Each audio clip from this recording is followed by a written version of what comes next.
Hai semua, selamat datang kembali di channel Mochi Pink Movie. Hari ini aku akan menceritakan alur cerita film yang tentunya seru banget dan anti boring dengan judul Tomb of the Dragon Emperor. Ini masih dengan pemeran yang sama, ada juga dengan pemeran yang lain pula ya, baru, dan tentunya dengan cerita yang baru pula. Isi ceritanya menceritakan tentang bangkitnya Kaisar Cina yang terkenal sangat jahat pada masanya. Sebelum ke ceritanya, jangan lupa like, comment, dan share. Juga bantu channel aku ini menuju ke 1000 subscriber. Terima kasih.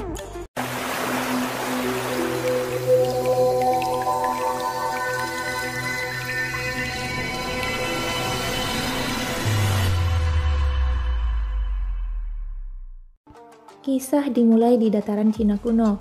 Saat itu tengah terjadi perang perebutan kekuasaan di seluruh wilayah. Namun, ada satu raja yang berambisi menjadi kaisar dengan kekuatan pedangnya. Raja-raja yang lain menyewa pembunuh bayaran untuk membunuh sang raja yang jahat. Namun, tidak ada yang berhasil karena sang raja terlalu kuat untuk mereka. Sang raja pun mulai menyerang wilayah-wilayah yang dilewatinya. Raja yang kalah akan dijadikan budak. Jika melawan, ajal akan menjadi balasannya. Dan dia pun menjadi raja tunggal di Cina kuno. Sang kaisar memperbudak musuh-musuhnya untuk membangun sebuah tembok raksasa. Ketika para pekerja mati dan tidak lagi berguna, mereka akan dikubur di dalam tembok tersebut. Ahli istiqmistana mengajarkan 5 unsur kekuatan alam, yaitu api, air, tanah, kayu, dan besi, hingga kekuasaannya menjadi tidak terbatas. Namun seperti layaknya manusia lainnya, sang kaisar juga menua. Dia ingin mengalahkan musuh terakhirnya, yaitu kematian. Lalu terdengar kabar jika ada penyihir yang sangat sakti yang mampu hidup abadi. Sang kaisar pun mengutus jenderal kepercayaannya sekaligus teman lama yang bernama Jenderal Ming. Ternyata penyihir tersebut bernama Zi Yuan yang rupanya dia sangat cantik. Jenderal Ming pun terpana pada saat itu. Ketika Zi Yuan menghadap kaisar, kaisar pun mulai jatuh cinta dan memerintahkan kepada Jenderal Ming untuk menjaga Zi Yuan dari laki-laki lain dan mengklaim bahwa Zi Yuan adalah miliknya. Zi Yuan mengatakan kepada kaisar bahwa dia tidak memiliki ilmu untuk terus awet muda. Akan tetapi, Zi Yuan mengatakan ia mengetahui bahwa ada benda yang bisa membuat awet muda. Lalu dia bersama Jenderal Ming menuju ke arah Biara Turfan, yaitu museum terlengkap pada masa itu. Mereka menemukan sebuah buku tulang kuno yang menceritakan sebuah rahasia mistik dari dunia kuno. Karena seringnya bersama, mereka berdua jatuh cinta dan memadu cinta di sana.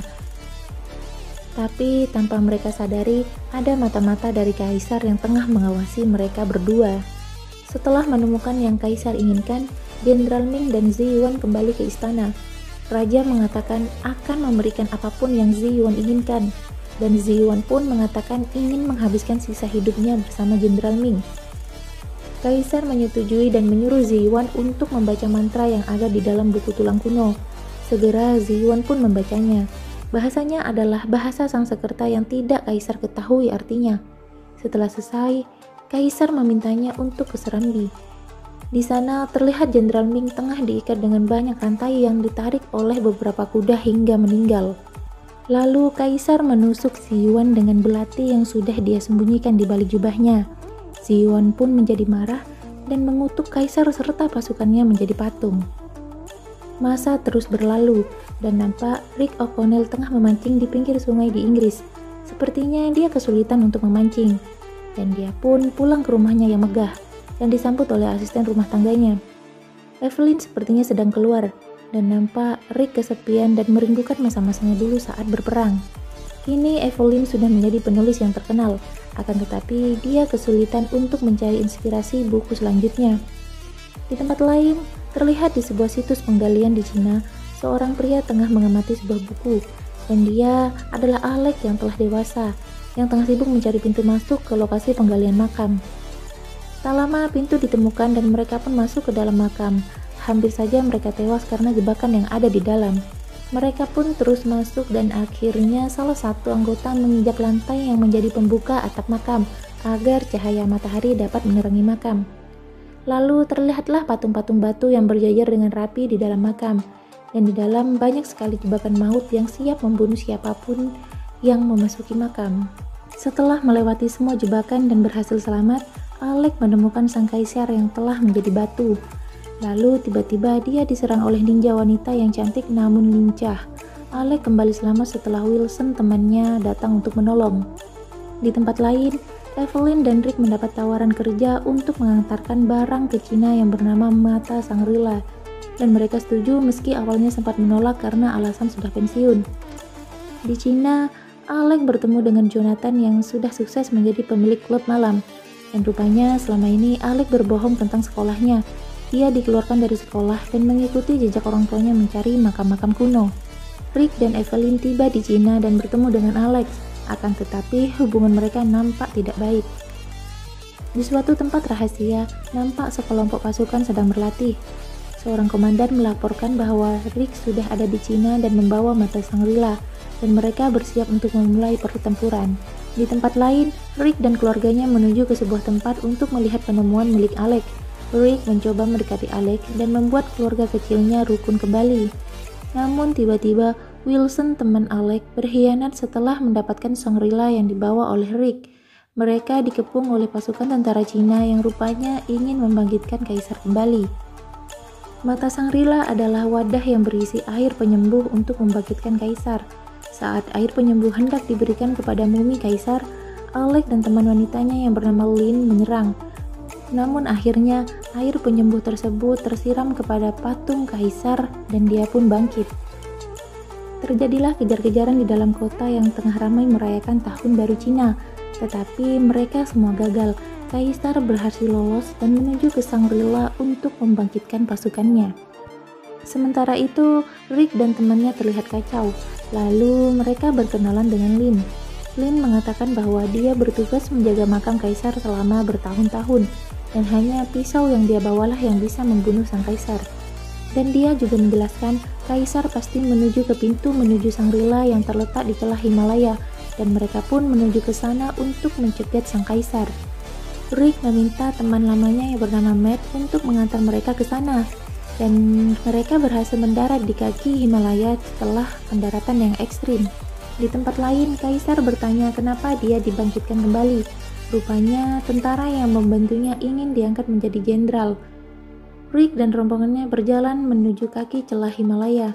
Saat mereka sampai, mereka membuat jebakan untuk rombongan kaisar dan menjambut mereka dengan banyak tembakan. Saat keadaan makin terdesak, Lin berteriak dengan bahasa yang entah bahasa apa. Namun, tak lama kemudian segerombol Yeti datang dan membantu rombongan Rick. Pertarungan sengit kembali terjadi antara kaisar dan tim Rick, hingga akhirnya Rick menyelamatkan Alec dan menjadi tameng dari tusukan pisau yang dilempar oleh kaisar, dan kaisar pun berhasil mendapatkan lokasi Shangri-La. Kemudian Alec berhasil meledakkan salju hingga longsor besar terjadi. Mereka pun menuju ke Shangri-La untuk menyelamatkan Rick yang terluka parah. Tak lama kemudian mereka pun berhasil menemukan lokasi Shangri-La dan masuk ke dalam goa. Rupanya, penjaga kolam keabadian adalah Ziyuan yang hidup hingga sekarang. Dia adalah ibu dari Lin. Dengan bantuan Ziyuan, Rick dapat diselamatkan. Rupanya di tempat lain, kaisar berhasil selamat dari terjangan longsor dan kembali menuju Shangri-La. Di Shangri-La, Alec pun mengetahui bahwa Lin, wanita yang diam-diam dia cintai, sudah berusia 2000 tahun lamanya. Dan Ziyuan berhasil selamat saat ditusuk oleh kaisar karena ditemukan oleh para Yeti dan dibawa ke Shangri-La. Saat Lin dan ibunya sedang berbincang-bincang, tiba-tiba kaisar datang dan menembakkan bola api ke arah mereka berdua. Mereka berhasil selamat, namun terluka parah. Kaisar pun berhasil masuk ke dalam air keabadian dan dia mendapatkan kembali kekuatannya. Kemudian, dia berubah menjadi naga kepala 3 dan menculik Lin dan membawanya ke makam untuk membangkitkan pasukannya. Dengan bantuan Matt, tim Rick berhasil menyusul. Sambil mempersiapkan rencana, Ziyuan mengatakan akan membangkitkan mayat para tawanan yang mati untuk membantu pertempuran. Kaisar pun tiba di makam, lalu membangkitkan seluruh pasukannya. Ritual pun berhasil. Para mumi budak dan Jenderal Ming pun juga bangkit dan melawan sang kaisar. Peperangan antara mumi terjadi. Kaisar akhirnya melawan Ziyuan seorang diri. Ziyuan kalah dan berkorban dengan cara menusukkan dirinya ke pedang kaisar dan mencuri belati di pinggang kaisar. Ziwan yang sekarat berpesan agar menusuk jantung kaisar dengan belatinya, kemudian dia pun meninggal. Rick dan tim berusaha menghentikan kaisar yang mulai menggunakan 5 elemen kekuatan yang dikuasainya. Setelah bertarung dengan sengit, akhirnya kaisar dapat dikalahkan. Semua pasukannya menjadi debu. Begitu juga dengan mumi Jenderal Ming dan para budak. Mereka menjadi debu setelah dendam mereka terbalas kepada sang kaisar. Dan akhirnya Rick dan tim pun kembali ke kota dengan keadaan bahagia. Itulah akhir cerita film kita hari ini. Dan untuk teman-teman, jangan lupa untuk subscribe agar kalian tidak ketinggalan saat aku membuat cerita film yang baru. Terima kasih dan bye-bye.